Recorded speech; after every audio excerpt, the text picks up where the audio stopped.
누가복음 14장 15절부터 24절까지 말씀입니다. 다 찾으신 줄 알고 제가 읽도록 하겠습니다. 함께 먹는 사람 중에 하나가 이 말을 듣고 이르되 무릇 하나님의 나라에서 떡을 먹는 자는 복되도다 하니 이르시되 어떤 사람이 큰 잔치를 베풀고 많은 사람을 청하였더니 잔치할 시각에 그 청하였던 자들에게 종을 보내 이르되 오소서 모든 것이 준비되었나이다 하매 다 일치하게 사양하여 한 사람은 이르되 나는 밭을 샀음에 아무래도 나가 보아야 하겠으니 청컨대 나를 양해하도록 하라 하고 또 한 사람은 이르되 나는 소 5겨리를 샀음에 시험하러 가니 청컨대 나를 양해하도록 하라 하고 또 한 사람은 이르되 나는 장가 들었으니 그러므로 가지 못하겠노라 하는지라. 종이 돌아와 주인에게 그대로 고하니 이에 집주인이 노하여 그 종에게 이르되 빨리 시내의 거리와 골목으로 나가서 가난한 자들과 몸 불편한 자들과 맹인들과 저는 자들을 데려오라 하니라. 종이 이르되 주인이여 명하신 대로 하였으되 아직도 자리가 있나이다. 주인이 종에게 이르되 길과 산 울타리로 나가서 사람을 강권하여 데려다가 내 집을 채우라. 내가 너희에게 말하노니 전에 청하였던 그 사람들은 하나도 내 잔치를 맛보지 못하리라 하였다 하시니라. 아멘. 아멘. 오늘은 우리가 스펙을 허무는 복음이라는 제목을 가지고 함께 말씀을 나누기 원합니다. 누가복음 14장에서 예수님은 한 바리새인 지도자의 집에 식사 초대를 받으셔서 가시게 되었습니다. 그전에도 예수님께서는 바리새인들의 식사 초대에 2번이나 가신 적이 있으셨습니다. 바리새인들은 예수님을 지금 초대하는데 어떤 선한 목적을 가지고 하는 것이 아니라 감시하고 모함하기 위해서 항상 이 조직적으로 지금 움직이고 있습니다. 아마 이번 식사 초대도 여러 정황을 볼 때 순수한 동기로 그랬던 것 같지는 않습니다. 이 식사 자리에 초대된 사람들은 대부분 지금 바리새인들이었고요. 유대인 중에서도 지금 몇천 명 안 되는 진짜 엘리트 같은 사람들만 지금 이 자리에 다 모여 있습니다. 학문과 지위와 권력과 우리가 소위 얘기하는 이 스펙으로 따지면 정말 그 누구보다도 뒤지지 않는 사람들만 그렇게 모여 있습니다. 그 사람들이 모여 있을 때에 하는 일들이 어떤 것입니까? 사람들을 다 나누고 등급을 매기고 분절하는 이런 일들을 하는 것입니다. 그런데 이 사람들이 생각할 때에 하나님의 나라는, 하나님의 천국은 누가 들어가는가 생각했을 때 당시 최고의 종교 지도자였고 하나님을 믿는 것은 이런 것이다 라고 스스로 규정했던 그 모임에 속해 있던 자신들은 무조건 들어간다, 이런 생각들을 가지고 있었습니다. 사랑하는 여러분, 오늘 우리가 이 믿음의 공동체를 이루고 살아가는데 어떤 사람들이 있죠? 정말 세상에서 소위 정말 힘이 있고 정말 능력이 있고 정말 위력을 떨치는 그런 사람들만 모여 있습니까? 그렇지 않죠. 모두가 다 있습니다. 모든 사람이 다 섞여 있습니다. 그런 중에도 우리가 어떻습니까? 이 믿음의 공동체 안에서 세상에서 정말 대단한 어떤 사람들이 우리에게 오면 눈이 돌아가죠. 야, 저 사람은 세상에서 공부도 잘했대. 세상에서 정말 유력한 사람이래. 이러면서 우리가 그 사람을 좀 다르게 보게 되죠. 또 어떻습니까? 그런 사람들이 올 때도 그렇고 어떤 사람들은 이 믿음의 공동체 안에서 내가 세상에서 위치가 있고 능력이 있고 가진 것이 많으면 이곳에서도 똑같이 그런 능력을 행사하려는 사람들이 간혹 우리 중에 있습니다. 그런데 오늘 성경이 무엇을 얘기하고 있습니까? 다 있고 다 똑같다, 이렇게 얘기를 하고 있죠. 지금 오늘 예수님께서 특별히 이 바리새인들 모임 중에 잔치의 비유를 통해서 엿보기를 좋아하고 자신을 돋보이게 하고 높은 자리에 앉기를 즐겨하고 여러 가지 핑계를 대면서 또 이 복음의 초청에는 그렇게 응하지 않는 이 바리새인들을 향해서 예수님께서 지금 교훈하시기를 원하십니다. 첫째로 예수님은 자신들의 지금 스펙에 취해서 복음의 초대를 거절하는 어리석음에 대해서 이 바리새인들을 꾸짖고 있습니다. 그래서 지금 오늘 본문이 예수님께서 혼인잔치의 비유를 들은 한 바리새인이 지금 말을 이어서 대답을 하고 있습니다. 우리가 오늘 보는 본문 이 앞에서는 예수님께서 혼인잔치의 비유를 들어서 자꾸만 높은 자리에 앉기를 원하고 자기를 돋보이기 원하는 이 바리새인들에 대해서 그것이 잘못됐다 이렇게 지적하셨는데, 그 얘기를 다 듣고 나면 좀 교훈이 있어야 될 터인데 뭐라고 얘기합니까? 오늘 시작하는 15절 말씀에 함께 먹는 사람 중에 하나가 이 말을 듣고 이르되 무릇 하나님의 나라에서 떡을 먹는 자는 복되도다. 이렇게 얘기를 했습니다. 하나님의 나라에서 떡을 먹는 자는 복되겠습니다. 주님 이렇게 얘기를 했습니다. 무슨 말입니까? 다른 사람들은 잘 모르겠는데 자기는 하나님 나라에 있을 거다 이렇게 얘기하는 겁니다. 상대적으로 정말 스펙이 좋고 좋은 바리새인, 능력이 있고 뛰어났던 바리새인들은 모든 사람들이 항상 그렇게 생각을 했습니다. 예수를 잘 모르고 또 교회 생활 오래 하지 않고 이랬던 사람들보다 상대적으로 나는 모태신앙이고 교회도 오래 다녔고 성경도 많이 읽었고 잘 알고 예배도 빠진 적 없고 이런 종교성을 가지고 내가 하나님 앞에서 좀 더 나은 위치에 있지 않겠는가, 이런 생각들을 바리새인들이 가지고 있었다는 겁니다. 그렇기 때문에 구원은 당연한 것이지라고 사람들이 그렇게 여겼습니다. 우리가 교회 안에서도 여전히 세상의 지위나 위치나 이 성공의 꼬리표를 가지고 들어와서 우리를 돋보이려고 하는 그런 사람들이 있습니까? 복음이 우리의 허물도 덮지만 성취와 업적도 덮는다는 사실을 기억하시기 바랍니다. 아무것도 아닙니다. 예수님께서 이런 생각을 바꾸어 주시기 위해서 큰 잔치를 베풀어 많은 사람들을 정한 한 사람의 비유를 지금 들려주십니다. 자, 그 식사 자리에 앉아 이 스펙에 취해 살아가던 바리새인들을 지금 복음으로 초청하시고 있는 현장입니다. 비유의 내용은 이렇습니다. 17절 말씀해 보니까 잔치할 시각에 그 청하였던 자들에게 종을 보내어 이르되 오셔서 모든 것이 준비되었나이다 하매, 이렇게 얘기를 했습니다. 뭐라고요? 지금 초청하러 가서 모든 것이 준비되었습니다. 오세요, 이렇게 얘기를 했습니다. 초대부터가 아주 파격적입니다. 모든 것이 준비된 초대. 우리가 같이 천국 잔치에 가는데 우리가 뭔가 노력한 결실과 선물을 들고 가는 게 아닙니다. 모든 게 이미 다 준비가 되어 있습니다. 그냥 가면 모든 것이 다 세팅되어 있어서 누리기만 하면 되는 잔치가 우리 하나님께서 우리에게 준비해 두신 잔치다, 이렇게 얘기했습니다. 이 잔치에 참여하기 위해서 아무것도 노력하거나 준비할 필요가 없습니다. 이게 우리에게 열려있는 복음이지요. 또 유념해서 볼 것은 무엇입니까? 지금 잔치할 시각, 지금 날짜가 다 되니까 청하였던 자들, 미리 이제 초청 리스트가 있어가지고 그 사람들에게 다시 종을 보내서 다시 오라, 이렇게 얘기하는 상황입니다. 우리가 좀 생각할 때는 좀 이해하기가 좀 어렵죠. 우리는 초청하면 날짜와 시간 알려주면 이제 오는 것 아닙니까? 근데 날짜가 다 되니까 다시 한번 이 사람들을 보냅니다. 오세요. 준비가 다 됐습니다. 이렇게 얘기했다는 것이죠.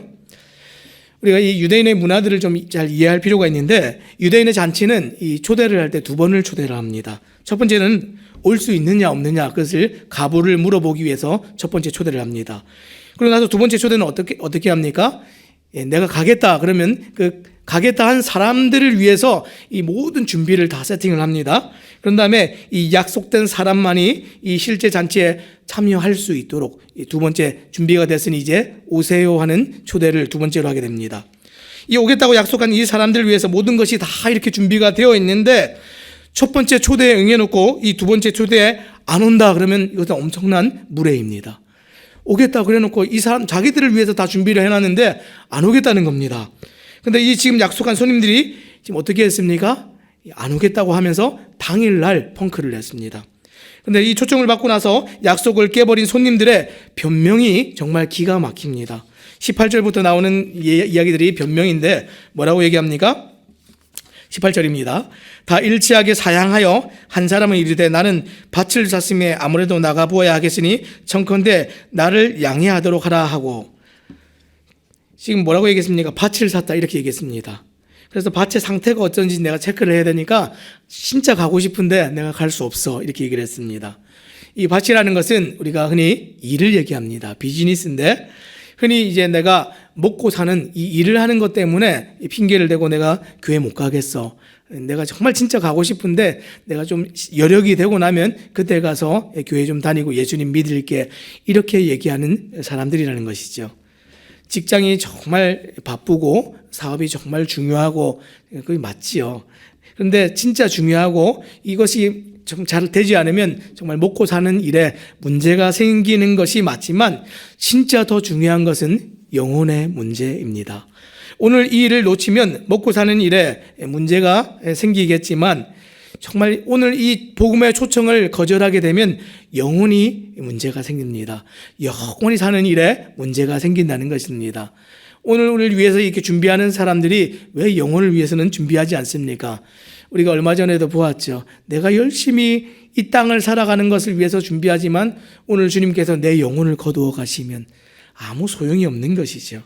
19절에는 또 어떻게 하면서 초청을 거절합니까? 19절에는 지금 소 5겨리를 샀으니까 내가 그것을 시험하러 가야 되니까 나는 이제 못 가겠다 이렇게 얘기했습니다. 지금 소 5겨리는 5쌍을 얘기합니다. 5쌍이니까 10마리가 되겠죠. 여러분, 소 10마리를 가진다 하는 것은 대단한 것이죠. 이것은 소유를 나타냅니다. 내가 가진 것이 많아서 내가 가진 이 모든 것들을 좀 누려야 되겠기에 내가 예수를 믿을 수 없다. 내가 이 복음의 초청에 응할 수가 없다 하는 그것입니다. 소유에 대한 집착인데 여러분, 이런 것들을 누리면 정말 즐겁고 행복할 것 같은데 이 땅에 소유를 누리는 것들이 그렇게 오래 가지를 않습니다. 큰 집을 사면 행복할 것 같고 좋은 차나 어떤 명품 제품들을 쓰면 행복할 것 같은데 이 먹고 사는 문제에 이어지는 문제들입니다. 내가 돈을 버는 이유, 왜 돈을 법니까? 단순히 먹고 사는 것 때문에 그것만을 위해서 버는 것이 아니죠. 또 이 땅에서 누리고 즐기고 내가 더 많이 가지기 위해서 어떤 사람들은 돈을 번다 이렇게 얘기합니다. 제가 아는 어떤 사람들 중에서도 좀 힘든 일을 해요. 힘든 일을 하는데 당신은 어떻게 견딥니까? 제가 이거 물어봤더니 나는 이 힘든 일을 견디는데 이것을 견뎌서 내가 돈을 벌면 그 돈을 가지고 내가 생각하는 물건들이 있는데 그 귀한 물건들, 비싼 물건들을 내가 이 돈을 모아서 살 때 정말 기쁨을 누려 이렇게 얘기를 해요. 그것 때문에 내가 이것을 견디면서 참으면서 그것을 생각해 이렇게 얘기를 했습니다. 돈을 버는 이유가, 힘든 것을 견디는 이유가 자기에게 선물하고 이 기쁨을 주기 위해서 내가 참는다 이렇게 얘기하는 사람들 제가 만나보았습니다. 그 기쁨만 생각하고 살아가는데 영원한 기쁨은 생각하지를 못합니다. 결국 소유는 우리의 마음과 생각을 다 빼앗아가죠. 그래서 어떻게 합니까? 우리가 정말 이 영혼을 위해서 준비하고 채워야 되는 그러한 갈망들은 다 차갑게 식어버리게 만드는 것이 소유에 대한 집착입니다. 또 왜 못 온다고 합니까? 20절 말씀해 보니까 또 한 사람이 이르되 나는 장가 들었으니 못 가겠다 이렇게 얘기했습니다. 결혼도 정말 중요하죠. 가정을 이루는 것도 정말 중요합니다. 오늘 성경이 그것이 중요하지 않다 이렇게 얘기하는 것이 아닙니다. 이것이 지금 무엇입니까? 인간관계입니다. 어떤 사람들은 진짜 인간관계를 정말 중요하게 생각하는 사람들이 있습니다. 우리도 이 교회를 다니면서 이 교회 있는 성도들이 인간관계 정말 중요하게 생각하시죠. 어떤 사람들은 정말 오해를 하는 게 교회 다니는 사람들은 정말 인간관계를 중요하게 생각하지 않아 이렇게 얘기하는 사람들이 있어요. 왜 그렇죠? 교회가 예수님이 삶의 우선이 되어 있으니까 때로는 정말 냉정하게 뒤로 돌아서서 교회로 가는 사람들의 모습을 보면서 사람들을 중요하게 여기지 않는다 생각하는데 그렇지 않죠. 우리도 인간관계를 정말 중요하게 생각하지만 그보다 더 중요한 것이 있기 때문에 내려놓는 것이죠. 우리가 이 장가들었다 이렇게 얘기했는데 어떤 사람들은 이 가정에 이 얽혀있는 또 친구들과 직장에서 이 얽혀있는 이것을 정말 끊어내지 못해서 이것에 얽혀있어서 예수님을 선택하지 못하는 사람들이 있습니다. 어떤 사람들은 그렇게 얘기해요. 자기는 정말 효자라서 불교 신자인 또 다른 종교를 가지고 있는 이 부모님을 존중해서 이 부모님 돌아가시기 전까지는 내가 예수를 못 믿겠다 이렇게 얘기하는 사람들도 있습니다. 그러면 그게 무슨 얘기입니까? 그게 진짜 효성입니까? 부모님은 지옥 보내고 자기는 부모님 돌아가시고 나면 교회 와서 천국 가겠다. 정말 말이 안 되는 얘기죠. 여러 가지 이유를 들면서 사람들이 예수 믿기를 싫어합니다. 왜 나의 인생의 가장 중요한 문제를 결정하는데 자꾸만 다른 사람들을 염두하면서 그렇게 살아갑니까? 왜 정말 이 중요한 문제를 결정하는데 다른 사람을 끼워서 그렇게 핑계를 대고 있습니까?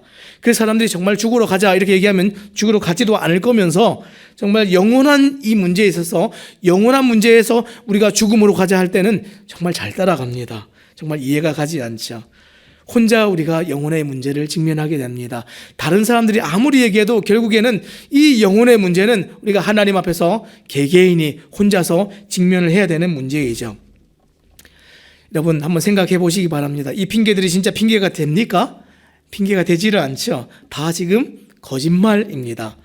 농부가 지금 밭을 사면 어떻게 밭을 삽니까? 밭을 다 따져보고 이 밭이 정말 쓸만한지 안 한지 보고 밭을 사지 않겠습니까? 그런데 이 초청한 당일날 와서 나는 이 밭을 좀 테스트하고 밭을 좀 둘러봐야 되니까 안 가겠다. 말이 안 되죠. 소를 사는 사람이 소의 상태를 보지 않고 소를 사겠습니까? 너무 좋으니까 소를 사겠죠. 그런데 내가 이 소를 테스트해야 되니까 좀 누려봐야 되니까 못 가겠다. 우리 중에 다른 사람을 말을 들으면서 사는 사람들이 있습니까? 우리가 둘러보아도 저만 보아도 다른 사람 말 진짜 안 듣습니다. 그런데 부모님 말도 안 듣고 살아가는 사람들이 아내 말을 듣고 남편 말을 듣고 살아갑니까? 내 아내가 가지 말라고 해서 저는 교회 못 가요. 내 남편이 가지 말라고 해서 교회 못 가요. 진짜로 그렇습니까? 다 거짓말입니다. 다 자기의 관심이 자기를 둘러싼 이 세상의 환경과 자기를 둘러싼 스펙에 있고 그 스펙에 취해서 자기가 누리고 싶은 것들을 놓치고 싶지가 않아서 나오지 못하는 겁니다. 나의 직업의 우월함과 가치를 드러내야 되고 내가 얻어낸 소유인 돈과 그 돈을 누릴 수 있는 모든 것을 내려놓고 오는 것이 힘들기 때문에 안 오는 것이지 다 거짓말입니다. 핑계가 되지 않지요. 우리가 첫 번째 보았던 것은 스펙을 허무는 복음, 이것이 첫 번째입니다. 두 번째는 어떤 것입니까? 이 스펙을 허무는 복음이 첫 번째였다면 두 번째는 스펙이 없는 사람들이 그 자리를 채우게 된다는 겁니다. 자, 잔치에 초청된 사람들이 다 펑크를 냈습니다. 이제 종이 돌아와서 주인에게 보고를 했습니다. 다 안 온다고 합니다. 그랬더니 주인이 어떻게 했습니까? 21절 말씀 제가 한번 읽어드리겠습니다. 종이 돌아와 주인에게 그대로 구하니 이에 집주인이 노하여 그 종에게 이르되 빨리 시내의 거리와 골목으로 나가서 가난한 자들과 몸 불편한 자들과 맹인들과 저는 자들을 데려오라 하니라. 지금 주인이 어떻게 했습니까? 몹시 노했다 그랬습니다. 이 노하다라는 말은 오르기조마이라는 이제 말인데 슬픔과 실망이 동시에 동반된 화를 내는 것을 의미합니다. 슬픔도 있고 실망도 있는데 그것으로 인해서 지금 화가 나고 있습니다. 이 분노와 슬픔으로 집주인이 지금 손님에 대한 지금 개념을 완전히 바꿔버렸습니다. 어떻게 했습니까? 전혀 예상치 못한 사람들, 기대하지 않았던 사람들에게 지금 은혜가 흘러가고 있습니다. 자, 이들은 바리새인들이 부정하거나 무가치하다고 여겼던 사람들입니다. 바리새인들은 예수님이 세리와 창기들과 교제한다는 이유로 예수님을 정죄했는데, 그런데 예수님의 말씀은 그런 자들에게 하나님의 나라가 임하고 지금 이제 허락된다라고 선언하고 계십니다. 자, 이 일은 아주 지금 시급하게 그리고 신속하게 일어났습니다. 지금 주인이 종에게 시켜서 나가서 빨리 이런 사람들을 데리고 와라 그랬습니다. 가난한 자, 몸 불편한 자, 또 맹인들, 저는 사람들, 정말 공로와 자격 없는 사람들 다 데려와라 이렇게 얘기했습니다. 그런데 어떻게 합니까? 다 데려왔는데도 자리가 다 남아 있습니다. 하나님께서 우리에게 베푸시는 은혜가 너무나 크고 이 잔치가 너무나 커서 탁 채워지지 않는 잔치이죠. 이렇게 데려오는데도 우리는 어떻게 합니까? 우리 늘 초청할 때도 사람들을 그 중에도 우리가 자꾸만 구별하죠. 데려올 만한 사람, 이 사람은 좀 데려오면 문제를 일으킬 것 같아 이러면서 우리가 자꾸 나누죠. 그런 사람이 없습니다. 다 여기에 앉아 있죠. 그래서 주인이 어떻게 합니까? 이번에는 23절 말씀에 보니까 길과 산 울타리로 나가서 사람들을 강권해서 내 집을 채워라 이렇게 얘기했습니다. 첫 번째가 처음 이 주변에 있는 이 유대인들에게 이 복음이 허락되어졌다면 이제는 어떻게 합니까? 지금 이방인들까지도 이 복음이 처음에 허락되지 않고 소개되지 않았던 그 사람들 다 데리고 와라 이렇게 얘기하는 것이죠. 유대인들에게 복음이 끊어진 것이 아니라 자신들의 스펙과 전통과 위선에 취한 바리새인들에게 복음이 닫히고 이 복음에 목마른 유대인들부터 시작해서 지금 이방인들에게로 복음이 확장되고 있는 것을 지금 성경이 보여주고 있습니다. 무슨 말입니까? 구원은 그 어떤 자격과 공로로 주어지는 것이 아니라 그 어떤 이론표나 스펙과 능력으로 주어지는 것이 아니라 복음에 목마르고 예수님께 갈망이 있는 사람들에게 그저 주어진다는 것입니다. 그래서 마지막 24절이 어떻게 끝나고 있습니까? 내가 너희에게 말하노니 전에 청하였던 그 사람들은 하나도 내 잔치를 맛보지 못하리라 하였다 하시니라. 누굽니까? 오기를 거절했던 사람들입니다. 자격과 공로가 너무 출중하고 충분해서 나는 내 자격과 공로로 충분히 나는 구원을 받을 수 있고 하나님 나라 잔치에 내가 참여할 수 있다라고 스스로 여겼던 사람들은 실제로 다 오지 못하고 다른 모든 사람들이 다 이 잔치에 참여하게 되었습니다. 실제로 이 바리새인들은요, 그 역사적으로 주 70년 로마에 의해서 예루살렘이 파괴될 때에 대부분이 로마 사람들의 손에 의해서 죽임을 당하고 하나님의 심판이 그들에게 임했던 사건이 있었습니다. 영원히 복음을 거부함으로 천국에도 들어가지 못했지만 실제적으로도 이 바리새인들이나 사두개인들이 그렇게 죽임을 당했습니다. 사랑하는 여러분, 복음의 초청은 오늘도 모든 것을 준비하신 하나님께서 초청에 응하는 사람들을 찾으시고 내 집을 채우라, 오늘 이렇게 말씀하시고 명령하십니다. 우리의 자격과 공로로 채워지는 것이 아닙니다. 이 초대교회 당시에 이 교회가 어떻게 채워져 있었습니까? 우리가 이 고린도전서 1장 말씀을 보면 이 복음을 소개할 때 이렇게 얘기했습니다. 1장 26절부터 제가 한번 읽어봐 드리겠습니다. 형제들아, 너희를 부르심을 보라. 육체를 따라 지혜로운 자가 많지 아니하며 능한 자가 많지 아니하며 문벌 좋은 자가 많지 아니하도다.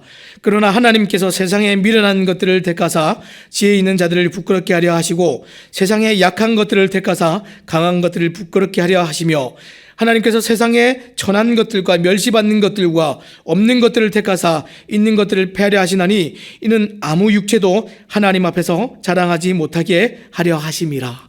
아멘. 교회는 이렇게 채워졌습니다.